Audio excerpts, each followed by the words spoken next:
A Muslim girl left the entire debate hall in stunned silence, armed with nothing more than simple objects and profound logic.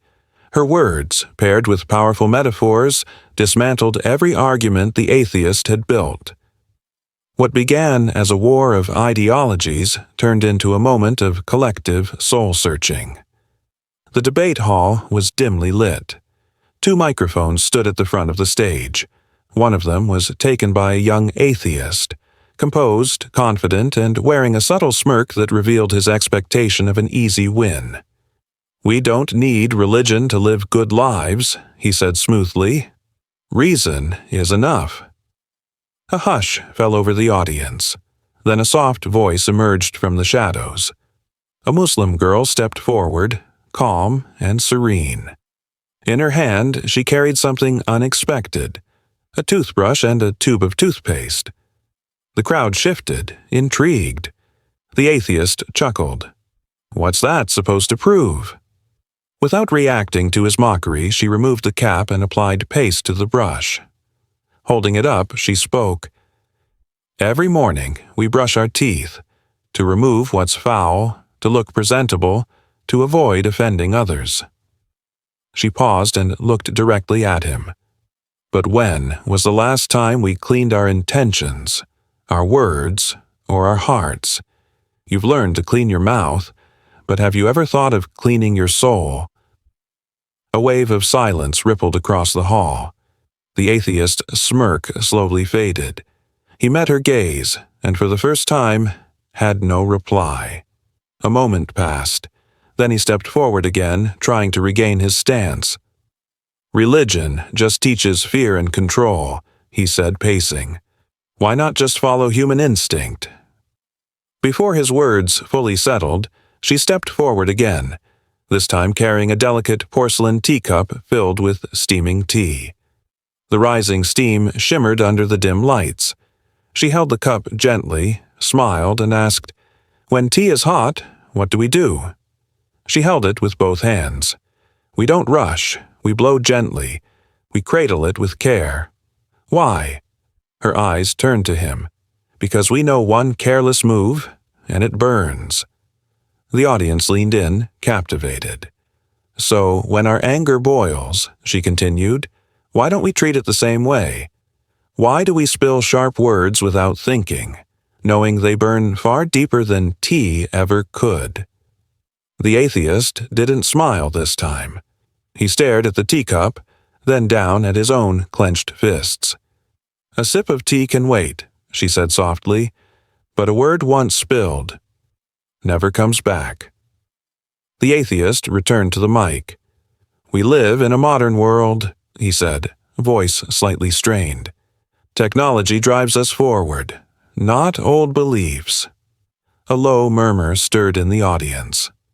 The Muslim girl stepped forward once more, this time with a smartphone in one hand and a charging cable in the other. She held them up and looked at him. "What do you do when your phone dies?" she asked. He raised an eyebrow, hesitant. "You rush to charge it," she answered for him. "Even if it's at 1%, you panic. Why? Because you know it's useless without power." She lifted the cable. This is your lifeline to connection. But what about your soul?" The room fell into stillness. "Every day we wake up with 1% peace, 2% purpose. But when was the last time you plugged your heart into something higher?" The quiet deepened. "Charging a phone takes minutes," she said, placing the items down. "But charging the soul, that takes remembrance." The atheist blinked. For a moment he seemed completely disconnected. He tapped the mic again, his voice less sharp. "People create rules and reminders to control others. Religion just adds more." But before the echo of his claim faded, the girl returned again, this time with a small ticking alarm clock. She placed it gently on the podium. Tick, tick, tick. "I didn't come here to control anyone," she said gently. "I came to ask a question." She pointed to the clock. "Every night we set alarms. To wake up, to go to work, to catch a flight. We trust this tiny machine to make sure we're not late." She looked straight at him. "But what about the one moment? The one that's absolutely certain? When we won't get another morning?" The atheist's brow furrowed. "What clock warns you that your time is up? Forever." The ticking grew louder in the minds of those listening. "We trust an alarm to wake our bodies," she continued, "but ignore the signs that awaken our souls." She pressed the button. Beep, beep, then silence. The atheist had no reply. Perhaps, in that moment, he finally heard the sound no one wants to hear. Too late. The debate hall, once buzzing with skepticism, now sat in breathless anticipation. The atheist, now seated, looked less combative and more curious. She stepped forward again, this time holding a small rusted lock and a gleaming silver key. She raised both into the light. "This," she said, lifting the lock, "is like the human heart." She held up the key. "And this is what opens it." The atheist tilted his head. "You think belief is just a key?" She nodded. "Every lock is made for one specific. We prepare for physical darkness. But what about the darkness inside? The confusion? The chaos? The questions?" She looked directly at the atheist. "If a flashlight guides you through darkness, what guides you through life?" She turned the light off. The shadow returned. "We don't sit in dark rooms forever," she said. "We search for light. Why not search when the soul feels blind?" The atheist remained silent. He didn't need to answer. The metaphor was no longer abstract. It was real. And finally, she walked forward one last time. In her hands, a pair of polished black shoes. She placed them gently on the podium. They gleamed under the soft spotlight. She looked at the crowd, and then down at the shoes. "Shoes," she began, holding up the polished pair. "We shine them daily. We protect them, clean them, because others will see them." She paused. "No one wants to walk around in dirty shoes, even if they're comfortable, because appearance matters to us." The audience nodded. Her words were relatable. Her voice softened. But what about our intentions? Our thoughts? Our hearts? She turned to face the atheist. "We polish what's on our feet, yet we leave the inside of our chest untouched." The camera caught the atheist's brow twitching ever so slightly. She continued, her tone unwavering. "We step out into the world looking neat, yet carry envy, pride, or arrogance within. We wipe the dirt from leather but leave the soul stained." She gently touched the shoes. "Clean shoes walk the earth," she said, "but only a clean heart walks toward truth." There was no applause. There didn't need to be. This wasn't a performance. It was a mirror. The room had grown heavier, not from tension, but from truth. Then she returned, this time holding a crisp white shirt neatly folded and a small box of detergent. She unfolded the shirt in front of the audience. A single, noticeable stain marked its front. "We all do laundry," she said gently. "No one wants to walk around with visible stains." Her fingers glided over the shirt. "Whether it's tea, mud, or sweat, we spot clean, we soak, we scrub." She held up the detergent. "But what about the stains we carry here?" she asked, placing a hand over her heart. "Jealousy, arrogance, lies. Who washes those?" A hushed murmur swept across the hall. "We care if our shirt is dirty," she said softly, "but not if our soul is." She folded the shirt again. "We do laundry every week, but repentance." She paused. "Maybe once a year, if that, and yet one cleans the body, while the other carries us into eternity." The atheist glanced down at his sleeves, perfectly clean. But for the first time he wondered, what have I been wearing inside? Just then, a phone buzzed somewhere in the crowd, almost poetically timed. She walked back on stage, this time holding up a lit smartphone. The screen pulsed with notifications.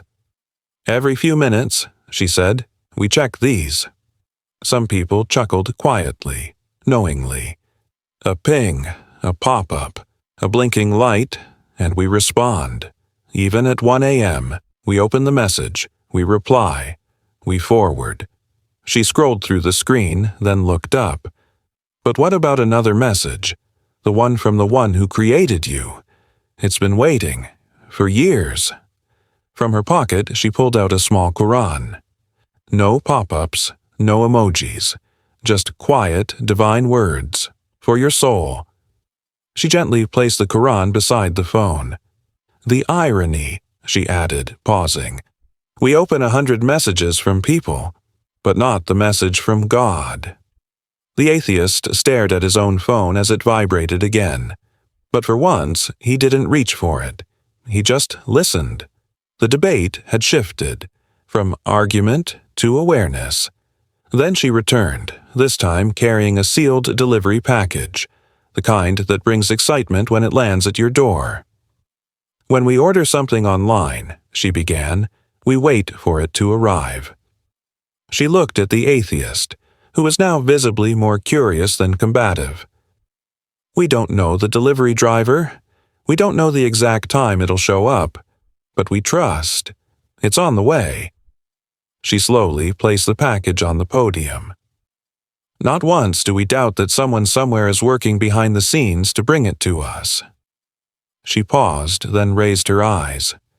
"And yet, when we pray, when we ask God for something, we panic if it doesn't come immediately." A beat of silence. "We place full faith in an app, but none in the one who delivers without charging a delivery fee." A few chuckles rippled through the audience. She leaned forward slightly. "We order. He delivers. Always on time, but only when it's truly meant for us." The atheist looked at the package, then at his own hands, and wondered, "How many of my prayers have already been shipped, but are still in transit?" The hall had grown even quieter. This no longer felt like a battle. It felt like a classroom of the soul. Then she returned holding a simple, clear glass jar of salt. Plain, unnoticed, ordinary. "This," she said, "has no color, no scent, but without it, nothing tastes right." "Shiwul, every day," she said, "we clean our homes. We sweep, we wipe, we scrub corners no one even sees." She turned to the atheist again. "Why? Because filth spreads. Because dirt doesn't belong where we want peace." She slowly swept the floor near the podium, the soft bristles echoing through the hall. "But tell me, if we're so committed to cleaning our homes, why don't we ever sweep our egos?" She stopped sweeping. The pride, the jealousy, the resentment, they build up in the corners of our soul. She held the broom upright. No one praises the broom.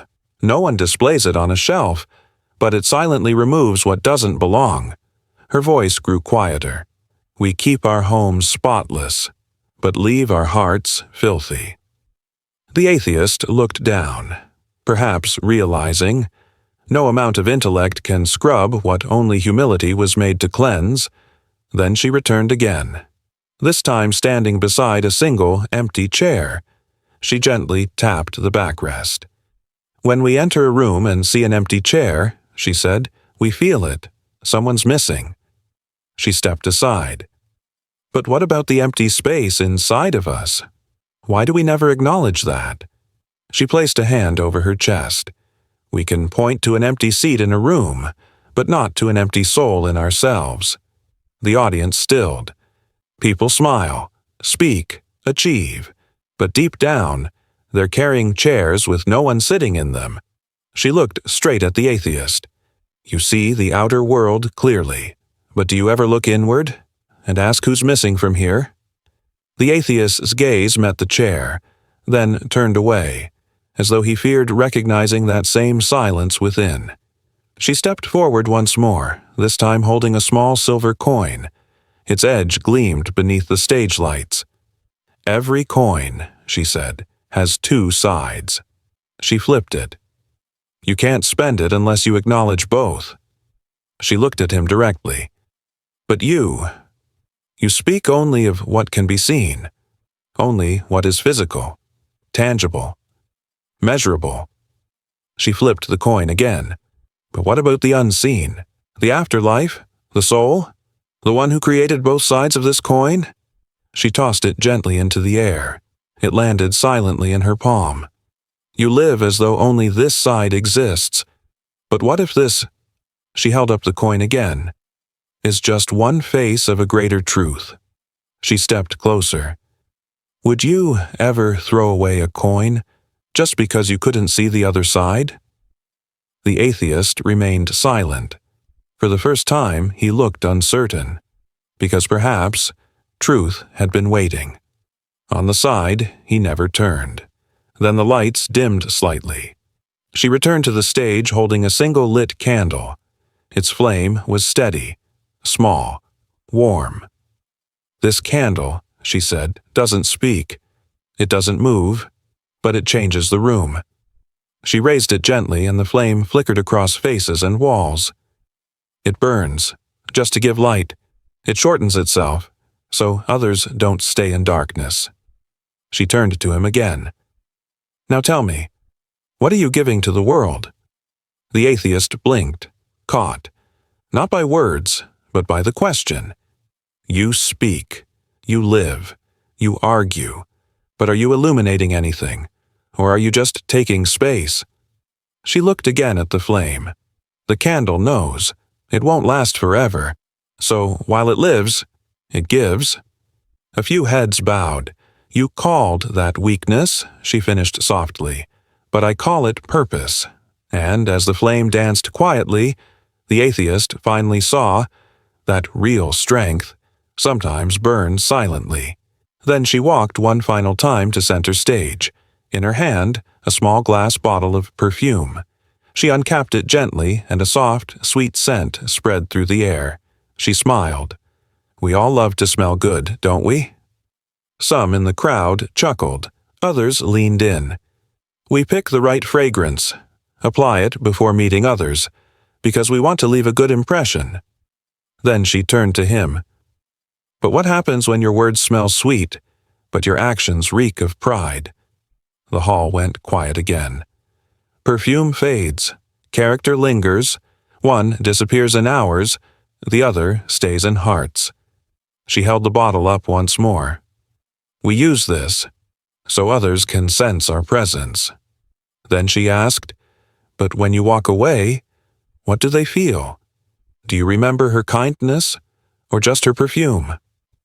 She had let a drop fall on her wrist, an elegant scent, delicate yet lingering. Scent hides what's real, she said, but character, that's what truth smells like. The atheist glanced sideways, perhaps recalling moments when charm had masked a lack of depth. The fragrance still hung in the air.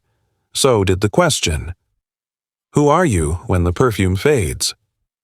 The next time she approached the podium, the Muslim girl carried a pair of loosely tangled earphones. The screen in her hand glowed faintly. We wear these, she said, lifting them slightly, to block out the world. The audience understood, choosing what to hear, what to ignore. Music, voices, noise, anything but silence. She paused, but never silence. She gently placed the earphones on the podium. You say you're seeking truth, she said, turning to the atheist. But how can truth reach you if your ears are always full? The atheist shifted. You filter out what challenges you.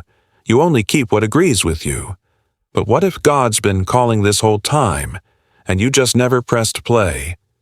A stillness fell over the room. We avoid silence because it forces us to listen inward, and what we find there scares us. She leaned closer, voice soft but striking. Disconnect. To reconnect. Take them out and listen to what your heart has been trying to say. The atheist didn't reply, but for the first time, his ears felt full. This time she returned with a small block of ice wrapped in cloth. Water droplets slid down her fingers. She placed it on the podium. The atheist stared. "This," she said, "is life. Cold, solid, controlled. You think you have time. You think you can hold it." She loosened her grip. It had already started to melt. No matter how tightly you cling to it, it melts. She looked him in the eye. "That's youth. That's health. That's time." A single drop fell and hit the podium. We chase the world like we'll always have more, but even when you're standing still, you're losing pieces of yourself. She extended the melting ice toward him. You won't realize how much has vanished until there's nothing left. The atheist's smile faded. He didn't take the ice. She wrapped it again and whispered, "Use it," before it disappears. The crowd sat motionless, as if they too could feel something slipping through their fingers. The hall lights flickered gently. The air had shifted. She returned, this time carrying a laptop. She opened it carefully on the podium. A message appeared. "Potential threat detected." She turned the screen to the crowd. "When we see this, we don't ignore it. We panic. We run scans. We protect what's valuable." She looked at the atheist. "You know why? Because viruses corrupt." She tapped the screen. "But what about the virus here?" She pointed to her chest. "The envy, the pride, the greed, the desire to prove instead of improve." The atheist tilted his head, uncertain where she was leading. "We install antivirus software, but not boundaries for the soul." She leaned in. "You guard your devices with passwords and firewalls. But what's guarding your character?" She closed the laptop slowly. Corruption isn't always digital. Sometimes it starts with a whisper inside. As the screen went dark, so did the illusion that he was fully in control. She returned again, this time with a small, sleek suitcase, modern, ready for travel. She rolled it beside the podium, then paused. "When we travel, we pack carefully. Essentials, clothes, documents, chargers, even snacks." A few people smiled knowingly. "Because we know. Once the plane takes off, there's no turning back." She looked at the atheist. "But tell me, have you packed for that journey?" The atheist blinked. The one with no airport, no return ticket, no boarding pass, only a grave. She unzipped the suitcase slowly. It was empty. "We prepare for vacations, business trips, weekend getaways, but not for the real departure." She placed a small prayer mat and a Quran inside. Good deeds, clean intentions, a heart that remembers. She zipped it up, because when that journey begins, this is the only luggage that travels with you. The atheist swallowed hard. Suddenly, he didn't feel ready. She walked back with a simple wall calendar, dates marked, some crossed out. She held it high.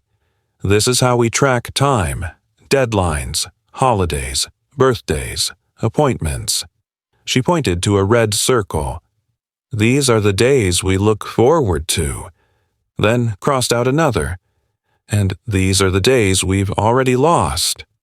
The hall was silent. She turned to the atheist. "You plan your meetings, your projects, even your parties." She held up a marker. "But who's counting your life?" He leaned back quiet.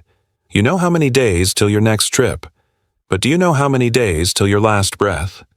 She turned the page. 1 month, gone. Every flipped page is a day you'll never live again. She circled today's date. You woke up this morning, but did you thank the one who gave it to you? She gently tore the page out. As it drifted to the floor, it didn't just feel like paper. It felt like a reminder of time quietly running out. This time, she carried a folded blanket and a bed sheet. She placed them carefully on a chair, smoothing them out. Every night we prepare for sleep. We dim the lights, Fluff the pillows. Turn off the noise. The crowd nodded. It was routine. We make the room perfect for just a few hours of rest. She paused. But what about the night that never ends? The atheist looked up. Still. The night that comes once, and you never wake up from it. She lifted the sheet gently. This is what we wrap ourselves in for comfort, she said. Then softly added, this is also what will be wrapped in for burial. Silence spread like fog. We prepare so carefully for temporary sleep, but the longest sleep of all? No preparation. She folded the sheet slowly. Ask yourself, is your bed made for the night that matters most? The atheist's jaw tensed, and the audience felt it too. This life's sleep was just rehearsal.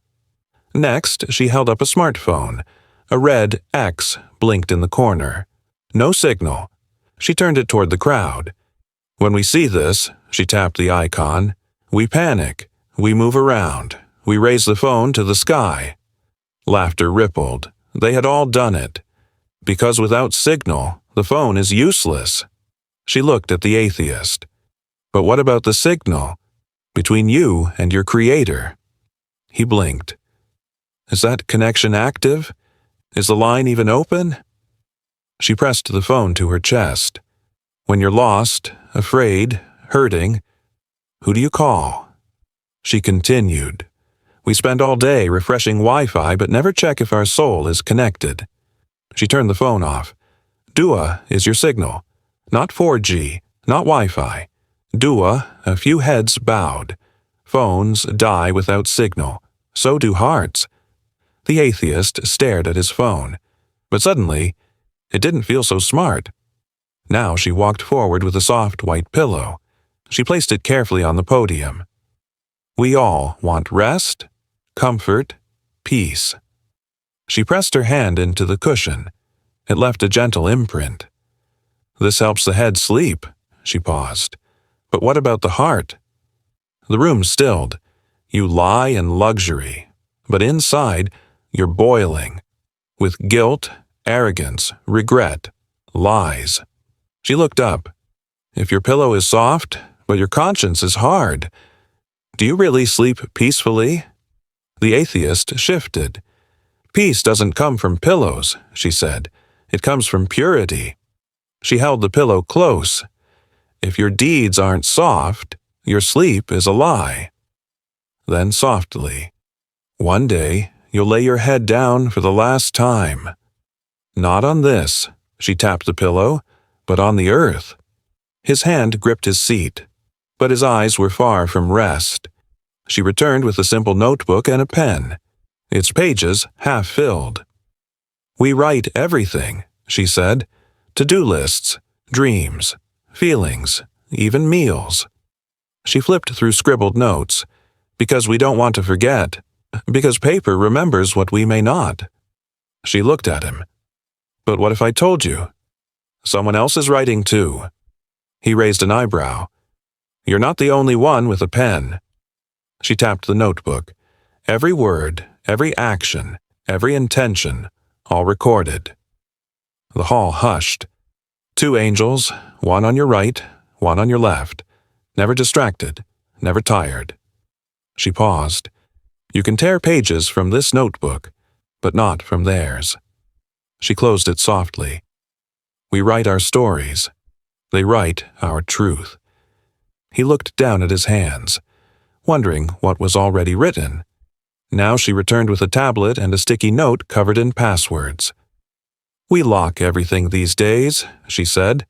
Phones, laptops, apps, albums. She held up the tablet. But without the right password, nothing opens. She looked at him. You may have amazing content inside, but forget the key, and you're locked out. He nodded, the logic familiar. She wrote one word on a fresh note, La ilaha illa Allah, and placed it beside the tablet.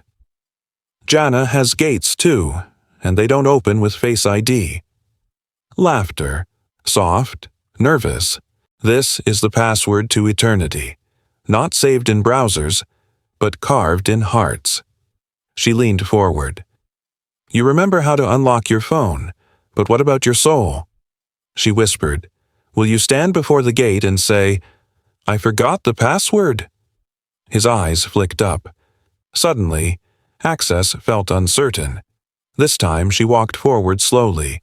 In her hands, a glass sand timer. Time itself, falling grain by grain. Slowly, grain by grain, the sand slipped from top to bottom. She lifted the hourglass with reverence as if holding time itself. This, she said softly, is time. Thousands of tiny grains fell, one by one, almost invisible, nearly inaudible. Yet each one was real. Each one passed whether anyone noticed or not. She tilted it ever so slightly. The flow quickened. You can't pause it. You can't slow it. You can't switch it off. She raised the hourglass toward the atheist. The grains still fell. Each one, she whispered, is a moment, a decision, a breath, and one day. She held her breath. The final grain will fall. A chilling silence swept over the room. You make plans for 10 years from now, she continued, but you can't even guarantee the next 10 seconds. Then, with deliberate slowness, she flipped the timer upside down.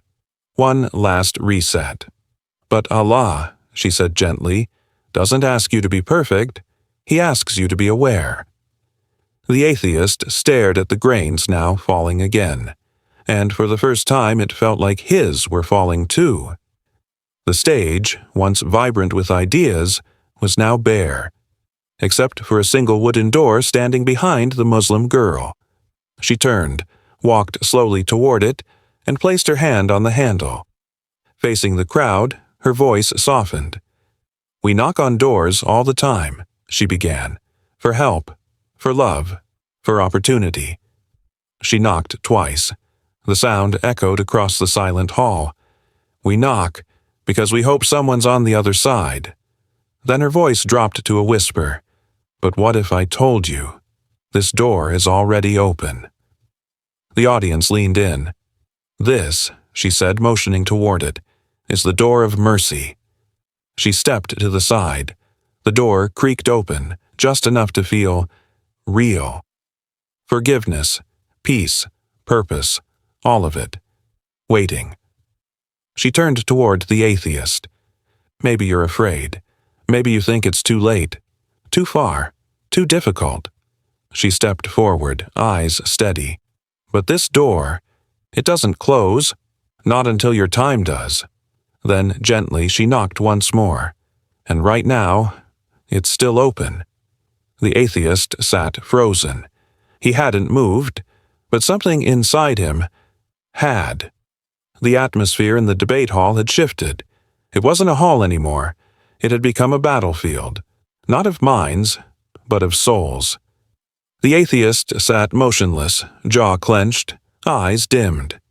He had launched every argument. She had met each one.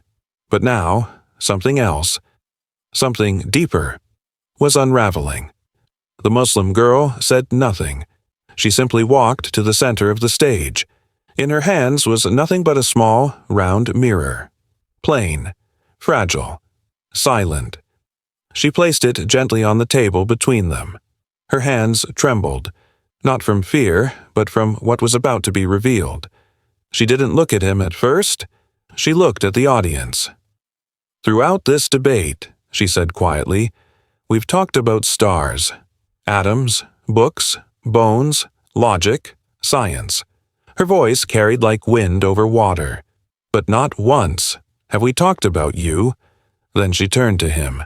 Her eyes met his, not in anger, but in truth, raw, unflinching.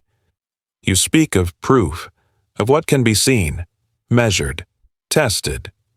She gently turned the mirror to face him. But what do you see here? He looked, and for the first time in the entire debate, he didn't like what he saw. It wasn't the face of a victor. It wasn't triumphant. It was pale, tired, empty. She whispered, You've won arguments before. You've silenced many. But have you ever silenced your own? His eyelids fluttered. Something moved behind them. She stepped a little closer, voice like silk drawn over stone. You asked, "Where is God?" But I ask you, where are you? She tapped the mirror gently. You see your reflection, but not your truth. The audience leaned in. A cameraman zoomed slowly. Now the mirror showed both their faces side by side. One of us believes, she said, and one of us is breaking. His lips parted. No words came. Her voice remained soft but heavy with gravity. You say God can't be real because you can't see him. But tell me, can you see your pain, your hope, your mother's love, your regrets at night? Tears welled in his eyes. You can't see air, but you breathe it. You can't see time, but it takes everything from you. She turned the mirror upright. Now look again. This time, he didn't see a man. He saw a boy, curled up on a bed, staring at the ceiling, whispering, "Why do I feel so alone?"